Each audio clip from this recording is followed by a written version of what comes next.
अपनी कुंडली स्वयं देखें।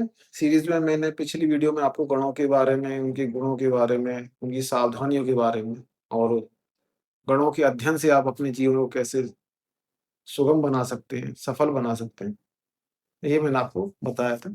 और आज हम ऐसे विषय को चुन रहे हैं, जो हमारे प्रोफ़ेशन के सिलेक्शन में या पढ़ाई के समय, पढ़ाई आरंभ करते समय हमें कौन से विषय लेने चाहिए, उसके बारे में हम आसानी से पता लगा सकते हैं। तो आपने कुंडलियाँ अपनी देखी होंगी, जो पहला पृष्ठ होता है जन्म कुंडली का, जो पहला पृष्ठ होता है जन्म कुंडली का, उसमें गण और वर्ण लिखे होते हैं और मूल रूप से हम जो वर्णों का ज्योतिषी लोग या हम लोग उपयोग करते हैं, वो विवाह के मिलान में ही करते हैं। गणों का भी विवाह के मिलान में करते हैं और वर्णों का भी विवाह के मिलान में अधिक उपयोग किया जाता है। लेकिन ये भी एक बहुत आश्चर्य की बात है कि इतना सुगम तरीके से हम अपने विषयों के बारे में, किस विषय में पढ़ाई करनी चाहिए, किस विषय में पढ़ाई नहीं करनी चाहिए, उसके बारे में हम पता लगा सकते हैं और कौन-सा प्रोफ़ेशन हमें सूट करेगा, हमें कौन-से प्रोफ़ेशन में जाना चाहिए, उसके बारे में भी आसानी से पता लगाया जा सकता है।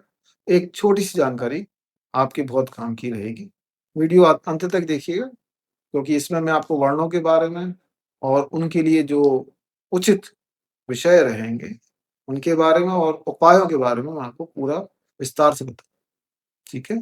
नमस्कार साथियों, आप लोगों ने सुना ही होगा 4 वर्णों के बारे में, मैं यहाँ जाति के बारे में बात नहीं कर जाति व्यवस्था अलग है, वर्ण व्यवस्था ये ज्योतिष के अ, अनुसार है।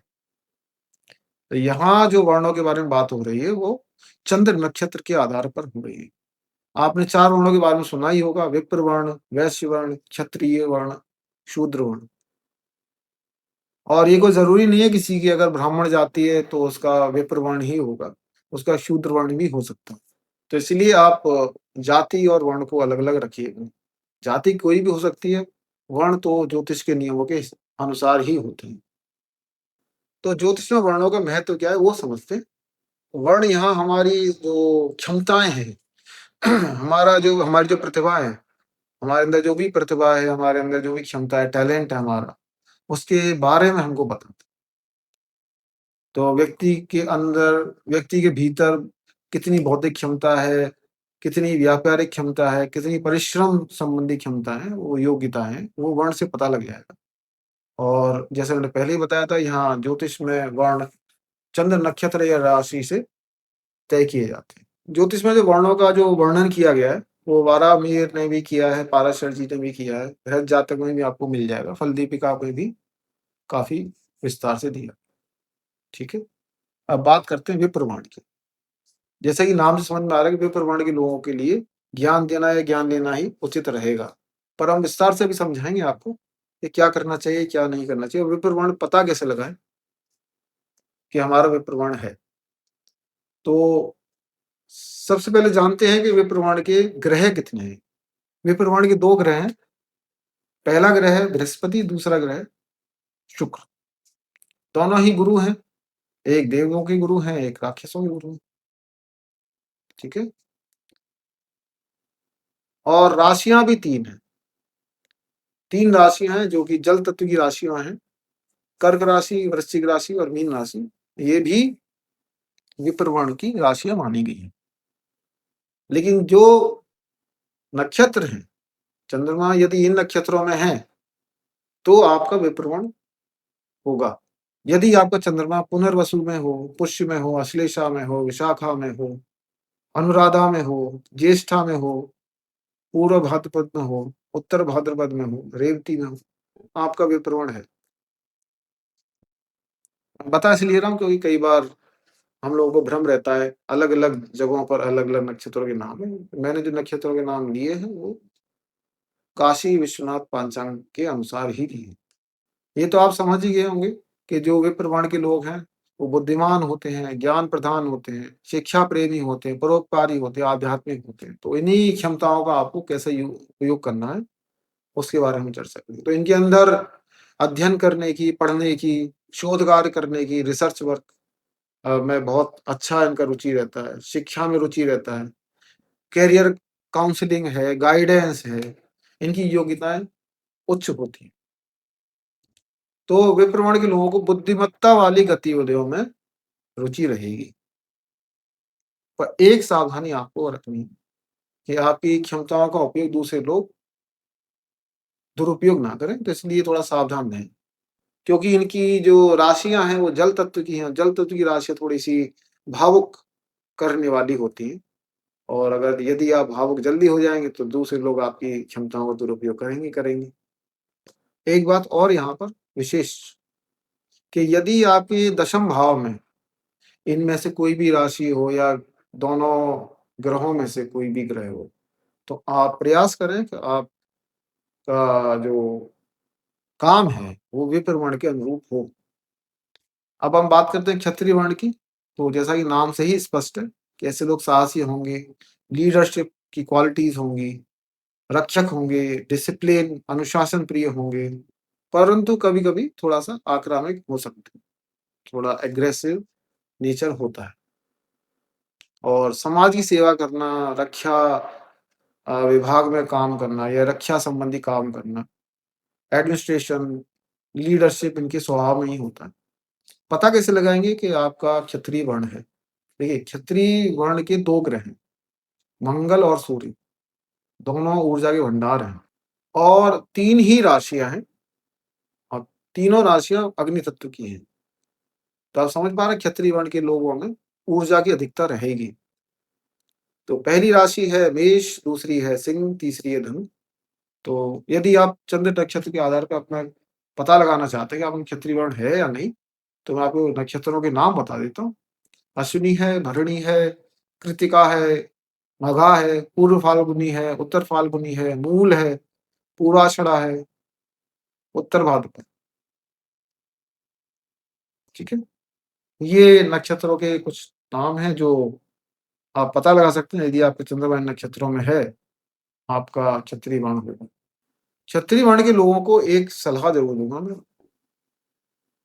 कि आप कोई ना कोई खेल, स्पोर्ट्स रेगुलरली खेलें, नियमित आप अपने खेल कोई ना कोई अवश्य खेलें और हो सके तो मार्शल आर्ट्स की ट्रेनिंग भी ले लें, आपके लिए अच्छा रहेगा, ठीक है? यदि आप क्षत्रिय वर्ण के हैं और आप चाहते हैं करियर में सफलता प्राप्त करना, तो आप मंगल और सूर्य के उपाय भी कर सकते हैं और विस्तार से उपाय मैं आपको वीडियो के अंत में बताऊँगा।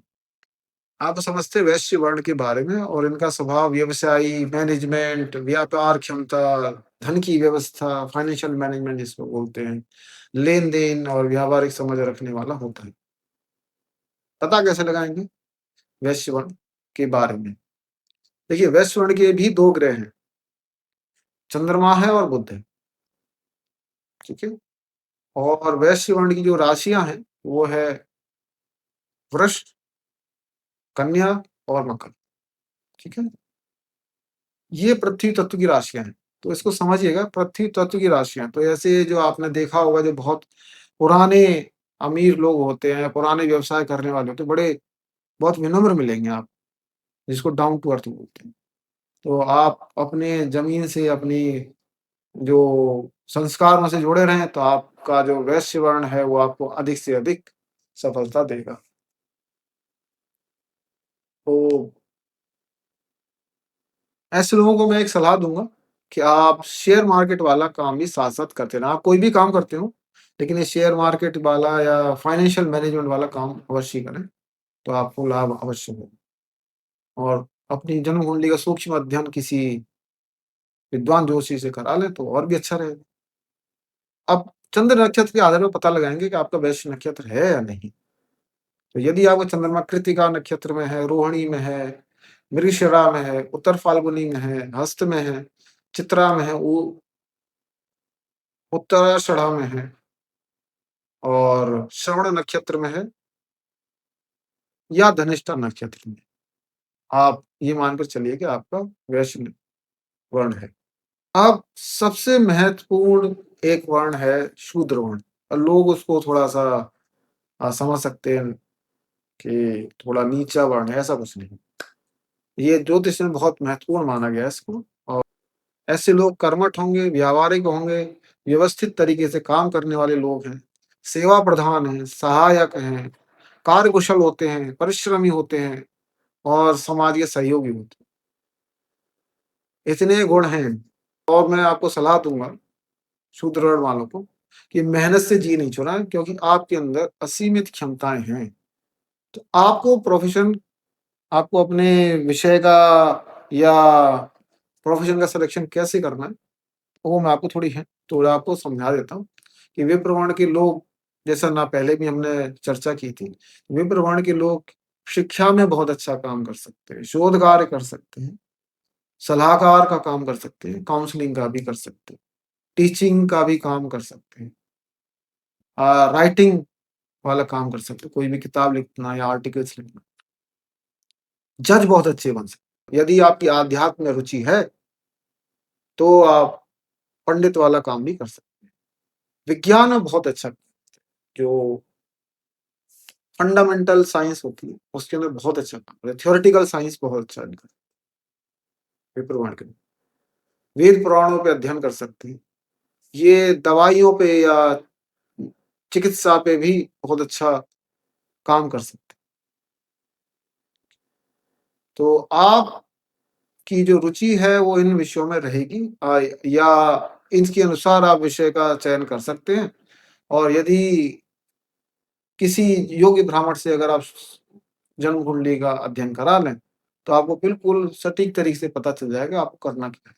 पर वर्ण से आप कम से कम ये पता लगा सकते हैं आपका जो विषय होना चाहिए वो इनके आधार पे हो। तो 3 चीज़ें हमने समझी विप्रवर्ण के लोगों के लिए। तो पहला तो ये है कि आप विज्ञान में बहुत अच्छे कर सकते हैं, चाहे वो आध्यात्मिक विज्ञान हो, चाहे वो भौतिक विज्ञान हो, रसायन विज्ञान हो, विज्ञान में बहुत अच्छा काम कर सकते हैं। या लॉ जिसको अ, जैसे जज बनने के लिए आपको लॉ की ज़रूरत होती है, तो वो काम आप बहुत अच्छे से कर सकते हैं। अब क्षत्रिय वर्ण के जातकों के लिए क्या-क्या सही रहेगा? कई बार जैसे छोटे बच्चों के मन में रहता है कि हम एनडीए करेंगे, जो 9th-10th में बच्चे होते हैं, हम एनडीए की तैयारी करें। करिए, पुलिस की तैयारी करेंगे, करिए। यदि आपका क्षत्रिय वर्ण है तो बिल्कुल करिए, करना ही चाहिए। क्षत्रिय वर्ण के जातकों को कौन से विषय का चयन करना चाहिए, कौन से प्रोफ़ेशन का सिलेक्शन करना चाहिए, वो मैं आपको बता देता हूँ, ठीक है? अ, प्रशासन वाले काम क्षत्रिय वर्ण के लोग बहुत अच्छा कर सकते हैं। तो आईएएस हो गया, पीसीएस हो गया, बहुत अच्छे से कर सकते हैं। रक्षा वाले काम तो बिल्कुल इन्हीं के लिए ही बने हैं, ऐसे समझ लीजिए। जैसे एनडी हो गया, सीडीएस हो गया, ठीक है? पुलिस के लिए भी ये बहुत अच्छे तरीके से तैयारी करें तो अच्छा रहेगा। सरकार संबंधी कार्य बहुत अच्छा कर सकते हैं, ठीक है? जैसे सरकारी काम हो गए, वही आ गया उसी में आ गए प्रशासन में आ गए। तो प्रशासन हो गया, सरकारी काम हो गया, खेल में बहुत अच्छा कर सकते हैं। ये अच्छी चीज़ है, तो जो स्पोर्ट्स में भी बहुत अच्छे अचीवमेंट्स ले खेल में भी बहुत अच्छा कर सकते हैं। बिल्कुल। आप क्रिमिनल लॉयर भी बहुत अच्छे बन सकते हैं। क्रिमिनल लॉयर बहुत अच्छे बन सकते हैं, ये चीज़ें। और जितनी भी लीडरशिप वाली आपके अंदर क्वालिटीज़ हैं, उसका आप अपने प्रोफ़ेशन में भी यूज़ कर सकते हैं। पॉलिटिक्स में भी अच्छा काम कर सकते हैं, पॉलिटिक्स में, ठीक है? और कोई भी एडवेंचरस काम है, कोई भी साहसिक क्षेत्र है, जहाँ और लोग थोड़ा डरते हैं उसको करने में, उसका भी आप चयन कर सकते हैं। और अपनी रुचि भी देख लीजिए और ग्रहों की स्थिति भी आप कुंडली में देख लीजिए, तो बिल्कुल आपको सटीक पता चल जाएगा कि आपको यही काम करना है और इससे कम से कम आपको पता लग जाएगा कि आपको इन्हीं फ़ील्डों में रहना है। परंतु क्षत्रिय वर्ण के जातक कुछ भी करें इनमें से, एक इस मैंने आपको पहले ही बताया होगा कि आपको कोई न कोई खेल ज़रूर खेलना है, ठीक है? जिसमें मेहनत लगे। वैश्य वर्ण के जातक क्या करें? नाम से ही स्पष्ट है, व्यापार करें, बैंकिंग वाला काम बहुत अच्छा कर सकते हैं। अगर आपका वैश्य वर्ण है तो बैंकिंग के लिए अप्लाई करिएगा या ऐसे विषय पढ़ें जैसे अकाउंट्स है, इकोनॉमिक्स है, ऐसे विषय बहुत अच्छे रहेंगे। जो भी फाइनेंस संबंधी काम है उनमें आप रुचि लें। मार्केटिंग के काम बहुत अच्छा कर सकते हैं, सेल्स वाले काम बहुत अच्छा कर सकते हैं। मैनेजमेंट जो एमबीए या बीबीए जैसे कोर्स हैं, उनमें आप बहुत अच्छा काम कर सकते हैं। कोई भी फाइनेंशियल एडवाइस दे सकते हैं या फाइनेंशियल कंसल्टेंसी भी कर सकते हैं। इम्पोर्ट एक्सपोर्ट का काम कर सकते हैं बहुत अच्छे से या फाइनेंशियल एडवाइज़र भी बन सकते हैं किसी के। चार्टर्ड अकाउंटेंट बन सकते हैं, सीए, सीए दोनों बन सकते हैं। और मैं तो ये सलाह दूँगा कि आप ये तो एक मैं वर्ण के अनुसार एक एक छोटा-सा समूह है, जिससे हमें पता लगता है कि हमें क्या-क्या कर सकते हैं। और जो बिल्कुल आपको सही जानकारी चाहिए तो ग्रहों की स्थिति अवश्य दें। क्षुद्र वर्ण के जातकों के लिए क्या करना सही रहेगा? क्षुद्र वर्ण के जातकों के लिए सेवा संबंधी कार्य अच्छा रहेगा। इंजीनियरिंग बहुत अच्छी है। क्षुद्र वर्ण के जातकों के लिए इंजीनियरिंग सबसे बढ़िया है। जैसे मैकेनिकल इंजीनियरिंग हो गया, इलेक्ट्रिकल इंजीनियरिंग हो गया, सिविल इंजीनियरिंग हो गया, ये इनके लिए बहुत अच्छा है। निर्माण संबंधी कार्य कर सकते हैं। कारीगरी के कोई भी काम हो सकते हैं, जैसे बहुत से आपने देखा होगा कपड़ों के ऊपर कारीगरी करते हैं या डेकोरेशन टाइप के काम कर सकते हैं। स्वास्थ्य सेवा में भी ये सहायक भूमिकाएँ निभा सकते हैं। प्रशासनिक सहायक भी इनके लिए बहुत अच्छा रहेगा। कोई भी आपको कला आती है, क्षुद्र वर्ग के जातकों को कोई भी कला आती है, उसमें आप परफेक्शन लाइए, बहुत अच्छा कर सकते हैं। शिल्प के काम भी बहुत कार्यकुशलता से कर सकते हैं। अपनी रुचि देख लीजिएगा और ग्रहों की स्थिति भी ध्यान रखें, तो बहुत अच्छा रहेगा आपके लिए। पर एक चीज़ और एक बात और समझ लीजिए कि यहाँ जातकों के चंद्र नक्षत्र के वर्ण के साथ-साथ दशम भाव और दशमेश के वर्ण नक्षत्र पर भी विचार कर लें, तो आपको बिल्कुल सही पता लग जाएगा कि आपको क्या करना चाहिए। आप बात करते हैं उपायों की और मैं तो आपको सात्विक उपाय ही बताऊँगा क्योंकि सात्विक उपाय आपको कई प्रकार से लाभ देते हैं। पहला लाभ यही है सात्विक उपायों का कि आपका जो ऑरा है वो मजबूत होगा। जितना आपका ऑरा स्ट्रॉन्ग रहेगा, मजबूत रहेगा, शुद्ध रहेगा, उतना आपके जीवन में दुःख कष्ट कम है, ठीक है? और दूसरा आपके जीवन में कोई भी नकारात्मक ऊर्जा प्रवेश नहीं कर पाएगी, ठीक है? ये लाभ है। अब उपाय क्यों किए जाते हैं वो समझते हैं। उपाय करने का जो मुख्य कारण है वो हमारे ऑरा को अच्छा करना, मजबूत करना और हमारे उन्नति में जो भी बाधाएँ आ रही हैं उनको दूर करना, ठीक है? तो आपके लिए मैं उपाय बताना आरंभ करता हूँ। यदि आपका क्षत्रिय वर्ण है या विप्र वर्ण है या वैश्य वर्ण है या शूद्र वर्ण है, कोई भी वर्ण है आप अपने सबसे नज़दीक के ज्योतिर्लिंग या शक्तिपीठ में दर्शन करने अवश्य जाएँ एक बार। इससे आपका ऑरा मजबूत और माँ की कृपा से या भगवान शिव की कृपा से आपके जो जीवन में बाधाएँ आ रही हैं, वो अवश्य दूर होंगी। पर ज्योतिषीय नियमों के अनुसार यदि मैं बात करूँ, जैसे मेष राशि है, तो मेष राशि अगर किसी की है तो स्कंद माता की पूजा करें, ठीक है? सिंह राशि है तो माँ कूष्मांडा जी की पूजा करें, धनु राशि है तो माँ कालरात्रि की पूजा कर सकते हैं। वृषभ राशि है तो माँ महागौरी की पूजा करें विधि-विधान से और कन्या राशि के जातकों को माँ ब्रह्मचारिणी जी की पूजा करना उचित रहता है। ये ज्योतिष के नियम है, ये सामान्य नियम है। और यदि आप पहले से ही किसी स्वरूप की पूजा करते आ रहे हैं, तो उसी की पूजा कीजिएगा। माँ के सभी स्वरूप एक ही हैं, ठीक है? ऐसे ही यदि आपकी तुला राशि है तो भी माँ गौरी मैया जी की पूजा कर सकते हैं। कुंभ राशि वाले भी माता कालरात्रि जी की पूजा कर सकते हैं। कर्क राशि वाले माँ शैलपुत्री की पूजा करें।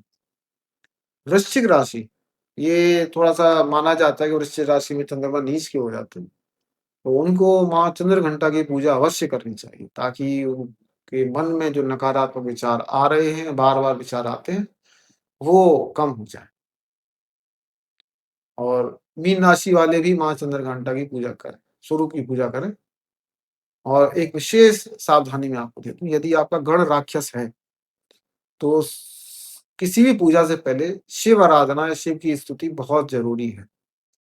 तो आप जब कभी भी किसी बच्चे के लिए, अपने बच्चे के लिए या स्वयं के लिए किसी विषय का चयन करें या प्रोफ़ेशन का सिलेक्शन करें या प्रोफ़ेशन के बारे में जानना चाहें कि मेरे लिए कौन-सा प्रोफ़ेशन अच्छा रहेगा, तो आप अपने गणों के बारे में और अपने वर्ण के बारे में एक बार कुंडली के पहले ही पेज पर देख लीजिएगा, कौन-सा गण है और कौन-सा वर्ण है।